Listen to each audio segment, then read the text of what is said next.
Halo teman-teman, hari ini kita akan membahas 4 perusahaan yang di request oleh teman kita. Ini sektor perusahaan masing-masing itu berbeda cukup jauh ya. Ada yang bergerak di bidang penjualan kendaraan berat, ada yang bergerak di bidang ekspor impor, ada yang bergerak di bidang ekosistem digital, sampai ada yang bergerak di bidang sawit. Ini kalau kita satukan, itu sebenarnya nggak bisa masuk ya, karena bidang bisnis mereka agak berbeda satu sama lain. Jadi saya akan mereview dari keempat perusahaan ini dari sisi fundamentalnya aja ya.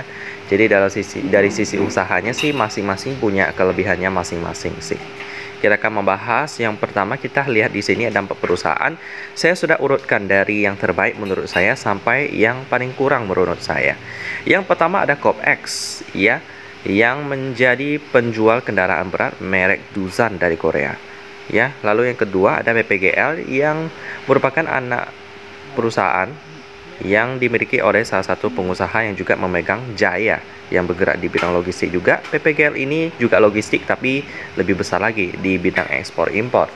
Lalu ada lagi yang ketiga, Goto ya. Nah, siapa sih yang nggak kenal saham Goto ini? Kemarin sempat arah dan naik terus teman-teman ya, karena memang sudah diskon banyak banget. Tapi saya masih belum tertarik dengan Goto ini. Kenapa? Karena fundamentalnya PR-nya itu masih rugi loh. Nah, itulah yang ketiga yang bergerak di bidang ekosistem digital. Lalu yang terakhir ada GZCO, ini yang bergerak di bidang kelapa sawit. Kenapa mereka kurang menarik? Meskipun mereka ada mencatatkan laba ya, ada laba ya, tetapi liquidity mereka itu nggak bagus. Jadi cash mereka sampai aset mereka itu nggak mampu membayar hutang jangka pendek. Ini bagi saya sangat berisiko sih kalau ingin melanjutkan usaha daripada mereka. Jadi saya menaruh GZCO ini di bawah. Meskipun dia ini lebih laba daripada Goto, tapi karena keuangannya nggak sehat, jadi ya agak berisiko sih. Kalau Goto, cashnya melimpah banget. Jadi untuk ke depan, ya masih memiliki kesempatan untuk dapat mencatatkan laba ya, setelah mereka memiliki basis konsumer yang kuat dan juga mereka tidak perlu terlalu banyak bakar modal lagi, maka Goto ini bisa dalam waktu dekat mendapatkan laba ya. Tapi nggak tahu kapan, karena mereka harus bersaing dengan banyak perusahaan-perusahaan sejenis yang juga sangat kuat itu bakar labanya, seperti Grab yang mencatatkan kerugian pada tahun ini juga ya. Jadi ya, itu rekan perusahaan sekilas. Kita akan berkenalan pertama terlebih dahulu dari list yang terbawa, yakni Gosco Plantation Tbk dengan kode emiten GZCO. Kita panggil aja GZCO. Nggak terlalu banyak yang kita dapat bahas dari para perusahaan ini karena websitenya itu nggak bisa dibuka. Jadi paling kita lihat dari website pihak ketiga ya, IDN Financials, di mana GZCO ini didirikan pada tanggal 1 Oktober 2001 dalam kegiatan usaha pengembangan, pengoperasian, perkebunan, perdagangan dan pengolahan kelapa sawit dan minyak nabati melalui anak perusahaannya. Mulai beroperasi secara komersial pada tahun 2007. Yap. Selanjutnya kita lihat dulu pemegang saham daripada GZCO ini. Porsi masyarakatnya 27%. Ada Pak Prajogo Pangestu yang juga memegang BRPT dan TPIA. Ya, BRPT operator panas bumi ya yang terbesar di Indonesia, nomor 3 di dunia. Mantap banget. Lalu PT Golden Zaga Indonesia itu 28%. Ini yang paling besar ya. Kalau kita baca di sini sih nggak ada berita-berita negatif. Jadi untuk pemegang saham GZCO aman. Selanjutnya kita lihat fundamentalnya di statistik. Operating profit minus tapi masih ada net profit. Berarti kemungkinan ada aset saham GZCO yang naik. Dengan PR-nya 101 kali, ini mahal banget. Lalu dengan operating profit margin pasti minus. Net profit margin 1,92%, ini tipis banget. Lalu current ratio-nya pun cuma 89%. Yep, agak beresiko ya. Lalu kemarin ada naik sampai 18%. Ini pergerakannya sangat agresif ya, dimana turnover-nya mencapai 241 miliar rupiah. Ini karena sentimen, teman-teman tahu lah ya, pemerintah membuka lagi keran ekspor untuk produk CPO ya, minyak kelapa sawit, sehingga banyak perusahaan-perusahaan kelapa sawit itu terbang, termasuk GZCO yang bergerak di bidang serupa. Ya nggak heran lagi sih, memang kalau sentimen itu kadang-kadang bisa menjadi penyebab utama saham itu naik. Tapi bagi saya sih ya mau gimana pun beritanya, kalau fundamentalnya nggak terlalu bagus, saya juga nggak berani masuk. termasuk GZCO ini. Jadi untuk GZCO nggak lolos untuk masuk watchlist saya ya. Selanjutnya posisi ketiga yakni adalah Gotoh yang kita tunggu-tunggu, yang kemarin sempat arah dan pada hari Jumat kemarin ada naik lagi 8,57%. Yuk mari kita bahas perusahaan dengan valuasi yang sangat besar di Indonesia ini ya. Mereka IPO itu pun cuman me-IPO-kan sekitar 3,44% dari sahamnya sih. Ini kecil banget tapi merupakan salah satu IPO terbesar di Indonesia ya, menghimpun dana yang tidak sedikit. Kita akan lihat sejarahnya di sini ya, di Wikipedia. Merupakan perusahaan ekosistem digital berbasis teknologi Indonesia ya. Gotoh, Gojek, Tokopedia, Tbk dengan kode emiten GOTO atau kita panggil Gotoh ini. Didirikan 17 Mei tahun 2021 ya, masih muda banget, tapi perjalanan dari dua perusahaan yang merger menjadi satu ini udah lama banget ya. Nah, dari Gojek deh terlebih dahulu berdiri pada tahun 2010 ya. Waktu itu masih bentuk pusat panggilan car center. Waktu itu masih 20 pengemudi ojek. Lalu 2015 masuk ke dalam aplikasi dan juga mendapatkan pendanaan dari NSI Ventures. 2016 menerima pendanaan dari KKR, Warburg Pincus, Faraon Capital, dan Capital Group Private Market ya. Lalu resmi menjadi perusahaan unicorn pertama di Indonesia dengan valuasi sekurang-kurangnya 1 miliar dolar US. Dan juga mengalami pertumbuhan yang pesat dengan jumlah pesanan yang mencapai lebih dari 300.000 pesanan per hari. Lalu pada tanggal 17 Mei 2021 Tokopedia dan Gojek resmi menggabungkan diri dan membentuk Gotoh ya, arti kata dari gotong royong dan juga kata Gojek dan Tokopedia. Gabungan perusahaan tersebut diklaim memberikan dampak sekitar 2% kontribusi ke PDB Indonesia ya, mantap banget. Untuk produk-produknya sendiri kita tahu ada dari Gojek dan Tokopedia ya. Di sini kita dapat melihat produk-produk mereka. Yang pertama Gojek bertujuan untuk memberdayakan pengusaha mikro agar dapat menciptakan berbagai layanan yang membuat kota lebih mudah diakses dan menarik. Lalu Tokopedia mewujudkan pemerataan ekonomi secara digital, memberdayakan jutaan konsumen dan pedagang melalui platform marketplace. Lalu ada Gotoh Financial yang ada GoPay, itu dompet digital, menyediakan solusi teknologi lengkap untuk membantu konsumen dan pelaku usaha berkembang dalam ekonomi baru. Dan itulah ketiga produk utama daripada Gotoh ini. Untuk prospeknya sendiri sih ya dibutuhkan oleh orang banyak ya untuk pelayanan digital seperti ini. Jadi ya masa depannya sih cerah banget sih. Lalu yang tadi GZCO juga prospeknya juga cerah karena bergerak di bidang kelapa sawit yang menjadi konsumsi masyarakat. Sampai sekarang sih kedua perusahaan ini masih oke ya. Nah, apalagi yang nanti juara 2 dan juara 1 pasti lebih oke lagi. Kita lihat dulu pemegang sahamnya. Porsi masyarakatnya 3,44%. Ini kecil banget ya, nggak memenuhi ketentuan free float daripada OJK 7,5%. Jadi ke depan mereka akan melakukan trade issue sih. Saya ada dengar kabarnya mereka ingin melangsungkan trade issue. Sekalian menambah modal lah bagi Gotoh ini. Lalu dengan Gotoh People First Fund itu sebesar 9% ya. Ini yang terbesar loh. Ini berarti pemegang saham Gotoh ini banyak banget, dipecah-pecah sampai nggak tahu berapa banyak lah ya.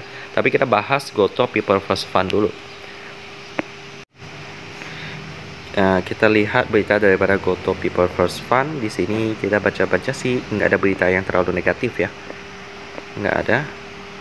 Kita baca berita yang satu ini ya, bukan berita negatif sih. Ini lebih ke untuk menjelaskan tentang pemegang saham Gotoh, di mana investor asing kuasai 81% saham Gojek Tokopedia. Gila sih ini.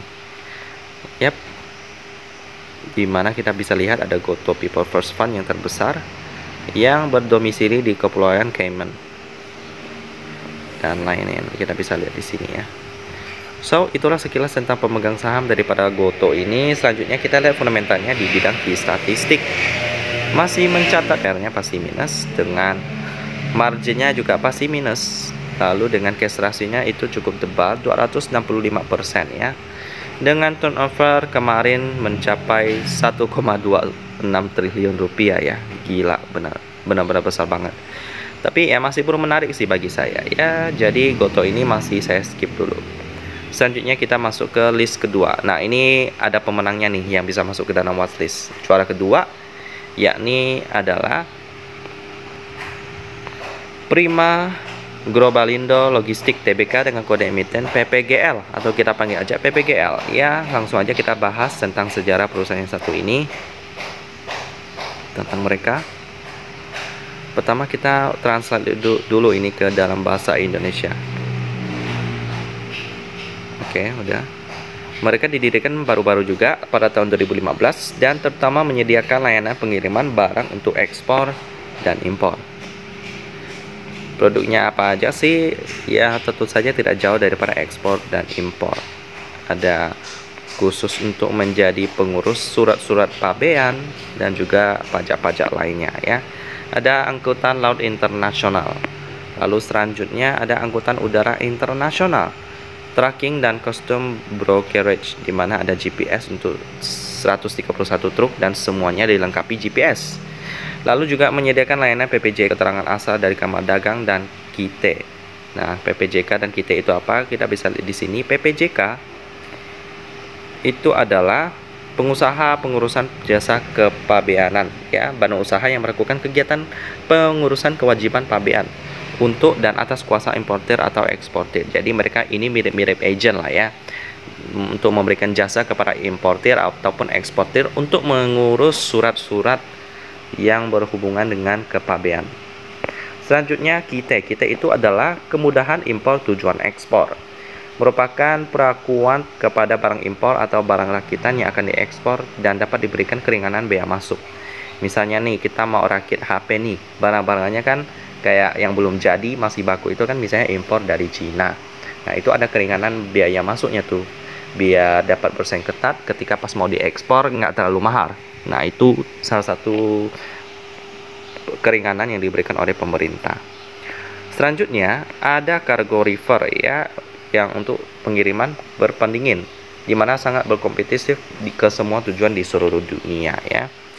Untuk prospek PPGL ini pastinya bagus banget, ekspor impor loh teman-teman ya, menghubungkan beberapa negara yang ingin bertransaksi di era globalisasi ini.